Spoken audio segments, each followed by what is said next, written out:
Commerce site. হ্যাঁ, এই blog সাইটে এখানে আমি দেখেন এই যে এই ছবিটা, এটা আমার ইন্ডেক্স ফাইল।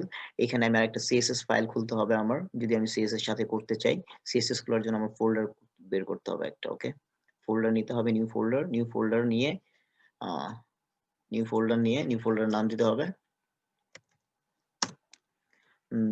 সিএসএস। ওকে, তো আমি সিএসএস ফাইলের ফোল্ডারের ভিতরে চলে যাব এখন।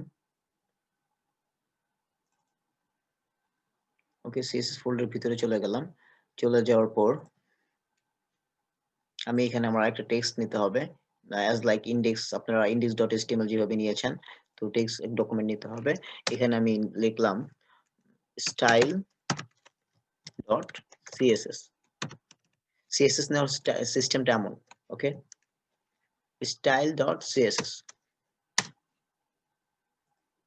তো এটা সিএসএস ফাইল হয়ে গেল। আমি একটু বড় করে দেখাচ্ছি আপনাদের। ওকে, সিএসএস ফাইল হয়ে গেল। তো আমি ব্যাকে চলে গেলাম। তো আমি আরেকটা ইমেজ ফাইল করব, যেখানে আমার সব ইমেজ থাকবে, img।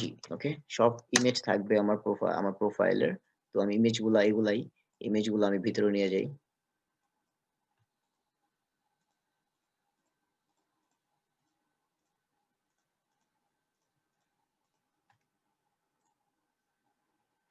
ইমেজগুলো আমি ভিতরে নিয়ে যাচ্ছি কাট করে।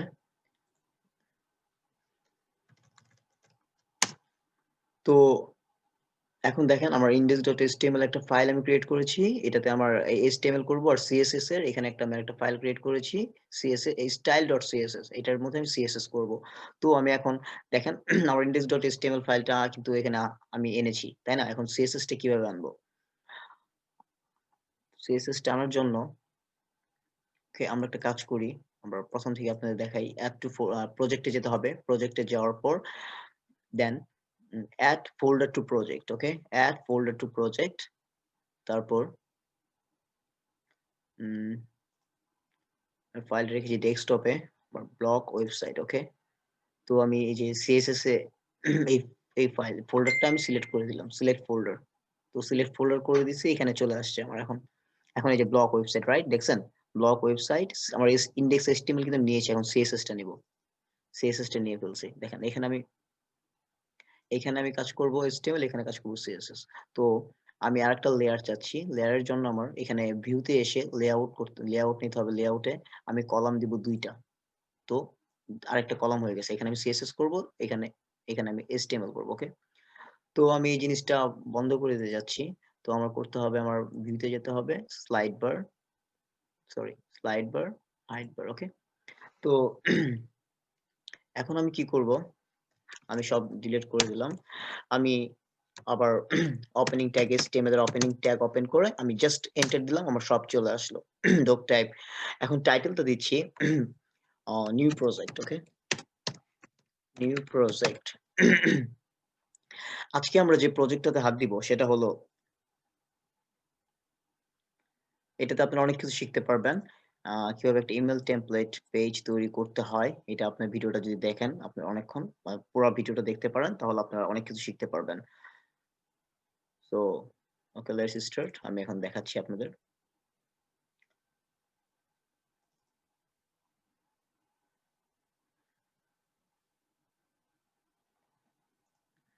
এইটা না,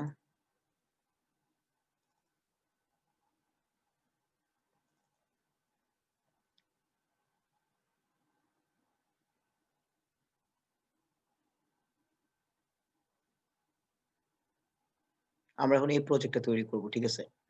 দেখেন এখানে টাচ করলে এই যে যতগুলো আইকন আছে, এইটাও আমার নিজের ক্রিয়েট করা এই পেজটা। তো দেখেন এইখানে আমি এই যতগুলো আইকন আছে, আইকনগুলোর মধ্যে আমি টাচ করব, এটা ব্ল্যাক হয়ে গেছে। এগুলোকে বলে আপনার হোভার। আপনি একটা বাটনে বা একটা আইকনে টাচ করলে, টাচ করতে হবে না, জাস্ট আপনি যাবেন, যাওয়ার পর সাথে সাথে আপনার কি করে কিছু কিছু জুম করতে পারবেন, আপনি কিছু কিছু জুম আউট করতে পারবেন। তারপর এটা কালারটা আমি ট্রান্সপারেন্ট করে দিয়েছি, দেখছেন? তো ওকে, লেটস স্টার্ট। আমি কিভাবে এখন পুরো একটা পেজ ক্রিয়েট করব এটা আপনাদের দেখাবো। তো এখানে প্রথমে আমাদের কাজটা কি করতে হবে? আমাদের HTML এর প্রথমে কাজ করতে হবে। আমাদের টাইটেল আমাদের নাম নিয়েছি আমরা নিউ প্রজেক্ট। ওকে? আপনি যেটা ইচ্ছা সেটা নিতে পারেন। এখন আমাদের এখানে কাজটা কি? এট ফার্স্ট আমাদের এখানে দেখেন হোম, অ্যাবাউট আস, কনট্যাক্ট আস, আমাদের এখানে একটা মেনু বার আছে। nav link, ঠিক আছে? আর উপর একটা ব্ল্যাক কালার হেড আছে। হেডার আছে। এখানে আমার হেডারও এখানে ব্ল্যাক কালার ব্যাকগ্রাউন্ডটা। তো এটা করার জন্য কি করতে হবে? ওকে, তো আমি একটা কাজ করি। আমি এখানে হেডিংটা নিই, আমার একটা হেডার নেই।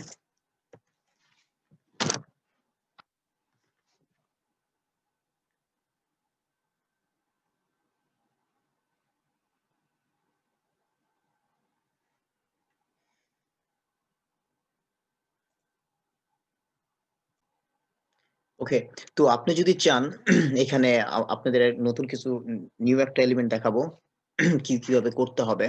তো দেখেন এখানে আমরা অলওয়েজ আমাদের একটা ডিভ ইউজ করতে হবে যখন আমরা নতুন একটা শুরু করব। অ্যাজ লাইক আমি দেখাচ্ছি আপনাদের, এই যে এইটুক যে আমরা করেছি এই ব্ল্যাক পর্যন্ত, এটা একটা ডিভ। ওকে, এটা একটা ডিভ করেছি ব্ল্যাক পর্যন্ত, এটা একটা ডিভ। ওকে, এটা একটা ডিভ নিয়ে করেছি। তারপর এইটুক যে করেছি এইটুক আরেকটা ডিভ নিয়ে করেছি। তো প্রত্যেকটা আপনাদের ক্লাস ধরতে হবে, ক্লাস ধরে ধরে কাজ করতে হবে। আম গোনা শো ইউ। তো আমি একটা প্রথমে ডিভ নিব, ডিভ নিলাম। ওকে, ডিভ নিয়ে ডিভের ভিতরে ক্লাসের নেম দিতে হবে। ক্লাসের নেম দিলাম আমি হেডার। ওকে, হেডার। তো ক্লাসের নেম হেডার দিলাম। এখন আমি সিএসএস এ, আর অলওয়েজ আপনারা যখন কোনো প্রজেক্ট করবেন তখন সিএসএস এর অলওয়েজ এখানে একটা স্টার দিতে হবে। স্টার দিবেন, স্টার দিয়ে third bracket then second bracket then এখানে আপনার always margin 0 and padding 0 use করতে হবে। ওকে, অলওয়েজ। স্টার মিন্স আপনি যত আপনার বাড়তি কিছু প্যাডিং থাকে, মার্জিন থাকে, এগুলা সব 0 করে দিবে। স্টার মানে অল, এই ওয়েবসাইটটাতে অল পেজটাতে আপনাকে প্যাডিং, মার্জিন যে বাড়তিগুলো থাকবে ওগুলা 0 0 করে দেবে। ঠিক এটা কি হবে এটা আমি আপনাদের দেখাবো কেন এটা করলাম আমি। ওকে, তো আরেকটা বিষয় আমি দেখাচ্ছি আপনাদের। ওকে, আমি প্রথমে হেডারটা নিতেছি ডট। আর আরেকটা কথা, আমি এখন আমি চাচ্ছি এই হেডারটা এদিকে ব্ল্যাক করতে চাচ্ছি। ঠিক আছে, আমাদের এটা কিন্তু ব্ল্যাক না, দেখাই আপনাদের। আমাদের পেজটা কিন্তু সাদা একদম এখন। ওকে,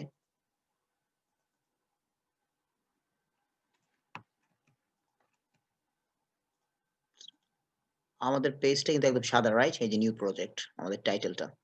তো এখন পুরা সাদা। এখন আমি যদি চাই এখন আমি হেডারটা আমি করতে যাচ্ছি, একটা কালার দিতে যাচ্ছি। তো হেডার একটা কালার দিতে চাইলে আমার অলওয়েজ এই হেডার একটা ক্লাস না, এই হেডারের ক্লাসটা ধরতে হবে আমার। আর ক্লাস ধরার আগে সবসময় ডট ইউজ করতে হবে। Dot header, then second bracket, দেন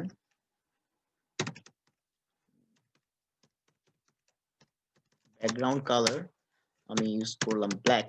ওকে, কন্ট্রোল এস সেভ করে নিলাম। এখন আমি ব্রাউজারে HTML এর যখন আপনারা কোডিং করতেছেন, CSS এ আপনি কালার স্টাইল করতেছেন। আমরা HTML এ যেটা ডিজাইন করছি সেটা CSS এ আমরা স্টাইল করতেছি, আরো সুন্দর করতেছি। তো এটার জন্য HTML অবশ্যই লিংক ক্রিয়েট করতে হবে একটা। এই যে টাইটেলের নিচে আপনারা অলওয়েজ হেডের মাঝখানে একটা লিংক ক্রিয়েট করতে হবে। আমি দেখাচ্ছি লিংকটা কিভাবে ক্রিয়েট করবেন। লিংকের ওপেনিং বাটন করে আপনারা জাস্ট আবার দেখাচ্ছি, জাস্ট ওপেন ট্যাগের LINK লিখে আপনারা এন্টার দিবেন, চলে আসবে এখানে। এই যে হাইপার রেফারেন্সের ভিতরে আপনারা এখানে লিংকটা দিয়ে দিবেন।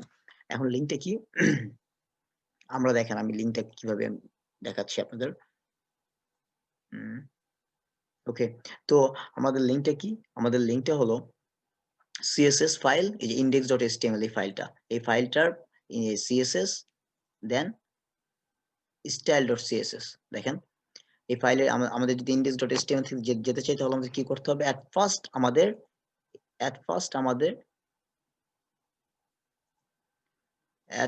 আমাদের এই CSS ফাইলে ঢুকতে হবে। ইন্ডেক্স ফাইল থেকে যদি CSS ফাইলে যেতে চাই অবশ্যই আমাদের CSS ফাইলে আগে ঢুকতে হবে। ঢুকলাম। ওকে, তো এখানে আমাদের কি লিখতে হবে? আগে CSS দেন ব্যাকস্ল্যাশ দেন আমাদের সিএসএস ফাইলটার যে নামটা ওই নামটা দিতে হবে। ওকে, সিএসএস ফাইলের নামটা হলো style.css, style.css। ওকে, style.css। তো কন্ট্রোল যে সেভ করে নিলাম। এখন আমাদের দেখা যাবে, দেখেন আমাদের কিন্তু ব্ল্যাক চলে আসছে ব্যাকগ্রাউন্ড কালার, রাইট? আমাদের ব্যাকগ্রাউন্ড কালার ব্ল্যাক চলে আসছে। এখন আমি ব্ল্যাকটা দেখেন, আপনারা এই পেজে দেখেন, এই পেজে কিন্তু ব্ল্যাকটা অনেক বড় পর্যন্ত আসছে, নিচে পর্যন্ত আসছে। তো এটা বাড়ানোর জন্য আমাদের কি করতে হবে? আমাদের প্যাডিং ইউজ করতে হবে। তো প্যাডিং দিব আমরা। প্যাডিং জিনিসটা হলো আপনার, আচ্ছা আমি বলতেছি, প্যাডিং আমি দিলাম 30 পিক্সেল। ওকে, প্যাডিং 30 পিক্সেল। দেখেন এখন বড় হয়ে গেছে, তাই না? আর যদি আপনি এখানে 20 পিক্সেল দিতে পারেন, 10 পিক্সেল দিতে পারেন, আমি 10 পিক্সেল দিয়ে দেখাচ্ছি। 10 পিক্সেল দিলাম, 10 পিক্সেল দিলাম। প্যাডিংটা কি করে? প্যাডিংটা আপনি ভিতর থেকে বড় করে, ভিতর থেকে আপনার জায়গা বাড়ায়। ঠিক আছে? ভিতর থেকে একটা জিনিসের ভিতর থেকে জায়গা বাড়ায়, ভিতর থেকে জায়গা বাড়ছে। ঠিক আছে? আর মার্জিনটা কি করতো? যদি মার্জিন দিতেন আপনি, প্যাডিং আর মার্জিন, ঠিক আছে? মার্জিন দিলে আপনার, যদি মার্জিন দিতেন তাহলে এটা জাস্ট নিচে চলে আসতো। অ্যাজ লাইক আমি দেখাবো আপনাদের মার্জিনের ব্যাপারটা। ভিতরে গেলে আরো বুঝতে পারবেন। আমি দেখাচ্ছি। 30 পিক্সেল আমি দিয়ে দিলাম, কন্ট্রোল সেভ। দেখেন বড় করে নিলাম। ওকে, এখন আমি এটার ভিতরে কি করব? ম্যানুভার ক্রিয়েট করতে হবে। ওকে, তো আমরা এখন হেডার নিয়েছি, সরি, হ্যাঁ হেডার নিয়েছি। হেডার নেওয়ার পর আমি এখানে আরেকটা ডিভ নিব। আরেকটা ডিভ কেন নিব? আমরা একটা ম্যানুভার ক্রিয়েট করতে হবে আমাদের, রাইট? তো প্লাস আমি এরকম একটা ম্যানুভার ক্রিয়েট করতে যাচ্ছি। এরকম একটা ম্যানুভার ক্রিয়েট করতে যাচ্ছি। তাহলে এই ম্যানুভারের নাম দিতে হবে, আপনি চাইলে হেডারের মতো করতে পারেন। ওকে, আমি একটা ডিভ নিয়ে ক্লাস নেওয়ার সবচেয়ে সুবিধা হবে, এর জন্য করলাম এটা। ম্যানুভার নিলাম। তারপর কিভাবে একটা, আপনি এখন ভালোভাবে মনোযোগ দেন সবাই, কিভাবে একটা ম্যানুভার ক্রিয়েট করতে হয় আমি দেখাচ্ছি আপনাদের। ইউএল একটা লিস্ট আইটেম নিতে হবে। আমি আপনাদের আগেও দেখিয়েছি কিভাবে লিস্ট আইটেম নিতে হয়। তো এখন আর বললাম না এর জন্য। তো এখানে 1টা 2টা 3টা 4টা 5টা আছে। ওকে, আমি 5টা অ্যালাইন নিতে হবে আমার। আপনারা জানেন কিভাবে লিস্ট নেম দেখিয়েছি আপনাদের।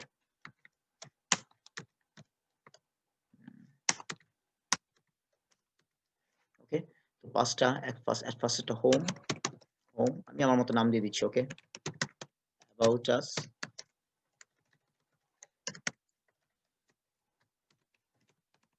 কন্ট্যাক্ট আস, ডিটেইলস,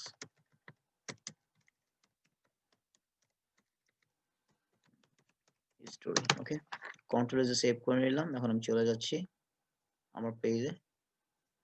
আমারগুলো কিন্তু আসছে, ঠিক আছে? আমরা দেখতে পারতেছি না কারণ আমাদের লেখাগুলো ব্ল্যাক। আমি এখন চাচ্ছি ব্যাকগ্রাউন্ড কালারটা আপাতত আমি আপনাদের দেখানোর জন্য ব্লু দিয়ে রাখছি। ওকে, ব্লু, যেন আপনারা বুঝতে পারেন আমি কি করতেছি ভিতরে। ব্ল্যাক দিলে বুঝতে পারবেন না, পরে আমি ব্ল্যাক করে নিব। তো দেখেন আমি একটা লিস্ট আইটেম নিয়ে ফেলছি। এখানে হোম, অ্যাবাউট আস, কন্ট্যাক্ট আস 1 2 3 4 5, 5টা হয়ে গেছে। হ্যাঁ, তখন এখন এটা কিভাবে আমি এটার মতো করব, রাইট? তো এটার মতো করতে গেলে আমার যেটা করতে হবে এট ফার্স্ট, তো আমরা এখন কি করব? আমরা দেখছি স্টাইলে যদি আমরা কোনো কিছু করতে চাই আমাদের ক্লাস ধরে কাজ সবাই জানি। আমরা এখানে একটা ক্লিক করলে চলে যাবে আরেকটা লিংকে। এটা কখন যাবে? যখন আমরা নিব, রাইট? আমরা ট্যাগ নিব। ট্যাগটা কিন্তু আমাদের লিংক ট্যাগ। তো আমরা কিন্তু এখানে নিইনি। তখন নেওয়ার জন্য আমাদের কি করতে হবে? ওকে, আমি আবার দেখাচ্ছি আপনাদের। আমরা তো এখন আমরা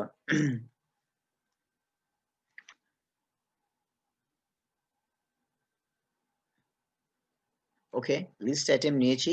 এখন লিস্ট আইটেমের ভিতরে আমরা জানি আমাদের একেকটা মেনু মেনু, যেমন হোম, অ্যাবাউট আস, এগুলোতে ক্লিক করলে অ্যাবাউট আস এ ক্লিক করলে অ্যাবাউট আস এ চলে যাবে। কোম্পানির অ্যাবাউট কোম্পানি সম্বন্ধে বলবে। কন্টাক্ট আস এ চলে গেলে company phone number, something like that. আপনারা অন্য একটা পেজে চলে যাবেন। প্রত্যেকটা মেনুতে টিপ দিলে আপনারা অন্য একটা পেজে চলে যাবেন, রাইট? তো এখন প্রত্যেকটা ইয়ের জন্য, বাটনের জন্য আমরা যদি লিঙ্ক দিতে চাই, লিঙ্ক ইউজ করতে চাইলে আমরা জানি, সবাই জানি আমাদের ইউজ করতে হয়, রাইট? তো আমাদের বাটন আমাদের এই লিঙ্কে নিয়ে যাবে। তো আমাদের এখানে আমরা নিব একটা। জাস্ট আপনারা কি করবেন এখানে? No need to write full things. Okay, আপনারা জাস্ট ওপেনিং বাটন ক্রিয়েট করে এ লিখে আপনারা এন্টার দিবেন। চলে আসবে সবকিছু অটোমেটিক। তারপর এর ভিতরে আপনারা লিখবেন হোম, যে বাটনের নাম দিতে চান আপনি। এখানে আরেকটা আমি লিখলাম, ওকে? about us, okay? Then